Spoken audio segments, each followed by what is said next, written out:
Hello everyone and welcome to the Ancient Woodland blog. My name's Matthew and today I will be taking you on a virtual tour of my local ancient woodlands. I've done this by taking pictures of various species and features that can be found in the ancient woodland, but these may differ from woodland to woodland. Also, remember that these pictures were taken in winter, and if I were to return in spring or summer, you wouldn't think they were the same place. Firstly, I found my local ancient woodland. I did this by searching ancient woodland locations on the internet and clicking on the Natural England website, which provides a map of all ancient woodland locations in England.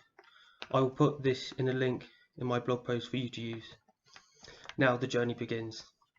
I encountered 7 species of trees or shrubs or evidence of them during my walk. Oak, silver birch, beech, hazel, crabapple and holly were all present in these woods, with no single species dominating. Oak, silver birch, beech and hazel are all deciduous, meaning they shed their leaves in winter, leading to a rather bare canopy. When leaves are absent, oak can be characterized by its almost wrinkly bark, silver birch by its silver bark, beech by its smooth bark and beech mast covered ground, which are its seeds, and hazel by its much smaller multiple stems radiating from a central point called a stool. Hazel is usually much smaller than the surrounding trees and doesn't reach the heights of the canopy. Holly provided a nice spot of green amongst the grey background and can be easily identified by its waxy, spiny leaves.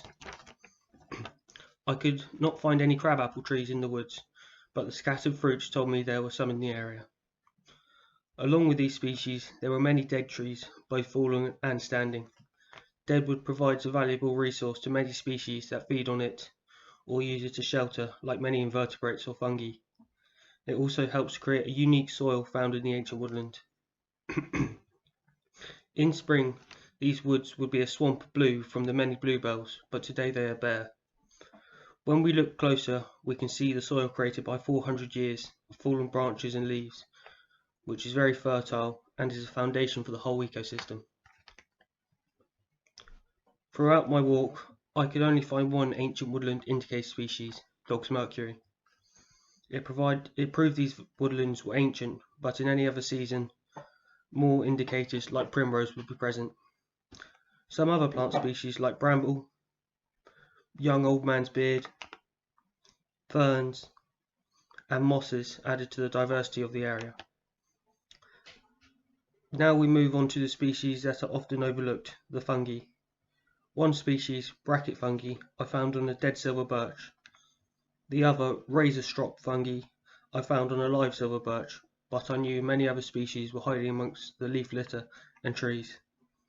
Remember to never pick fungi unless you are 100% certain you know what it is and it is safe, as many species are poisonous and can be easily mistook for safe species. Not only plants call these woodlands home, I encountered a badger set along the path where badgers live. Grey squirrels and songbirds darted through the canopy and were easy to spot with no leaves, but much harder to photograph.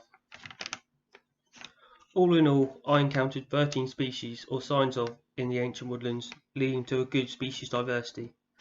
These habitats are not only beneficial to the plants and animals, but also to us humans. If we look after these woods, they will look after us by providing a place to relax and appreciate nature. They also look after my collie by giving her sticks and squirrels to chase. Now I have a task for you. Find your local ancient woodland, put on your wellies, and go check it out. You'll be amazed by what you find. If you found this video interesting, have a read through some of my other blog posts about ancient woodland, and thank you for watching.